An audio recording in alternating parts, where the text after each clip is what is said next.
Belle journée pour aimer vivre, n'est-ce pas? Aujourd'hui, je vais vous parler du carême.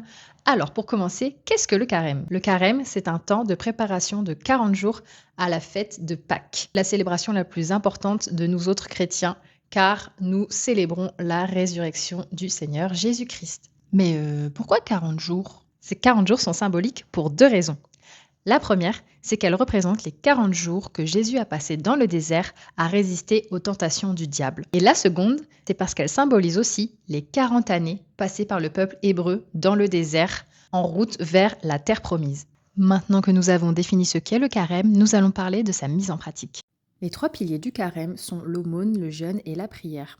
Ce sont comme des outils pour nous aider à approfondir notre relation à Dieu. Passons maintenant aux recommandations de l'Église. La période du carême s'étend du mercredi des cendres à la veillée pascale. Il est recommandé de jeûner tous les vendredis, avec jeûne obligatoire le mercredi des cendres et le vendredi saint. Attention, le jeûne catholique consiste en une consommation maigre d'aliments et non une privation totale. L'Église recommande un repas simple et une collation dans la journée. Car en effet, jeûner a pour but de donner soif et faim de Dieu et de sa parole, c'est pourquoi elle va bien au-delà du jeûne simplement physique. Il y a aussi le jeûne spirituel qui entre en jeu pendant ce temps de carême. Enfin, il est conseillé de recevoir le sacrement de réconciliation, soit le fait d'aller se confesser avant la fin du carême. Je vais maintenant vous présenter mes 3 objectifs de ce carême 2026, en commençant par un bilan de mon carême 2025. C'était le premier de ma vie, car j'étais justement en préparation pour mon baptême. Il s'est passé plusieurs choses, notamment le fait que je me sois blessée.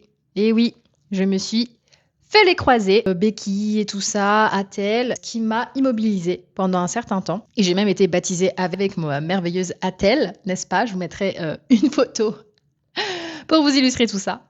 Mais au final, ce fut un mal pour un bien, dirons-nous, car cela m'a permis de me retrouver avec moi-même, avoir du temps pour me poser et réfléchir. Et c'était top. Cette année, du coup, je reviens avec 3 nouveaux objectifs. Le premier, c'est de moins céder à mes pulsions d'achat. Le deuxième objectif, c'est de participer aux messes et aux offices particuliers de ce temps-là. Mon troisième objectif de ce carême 2026, c'est tout simplement de suivre le petit calendrier de carême qui a été concocté par mon diocèse, le diocèse de Lyon, avec des petits efforts à fournir chaque jour.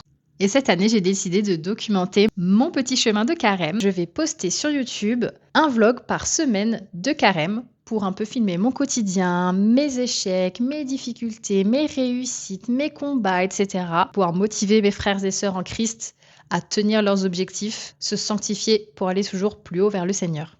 En attendant, le début du carême, c'est dans moins d'une semaine. Et n'oubliez pas, Dieu est avec vous et c'est encore une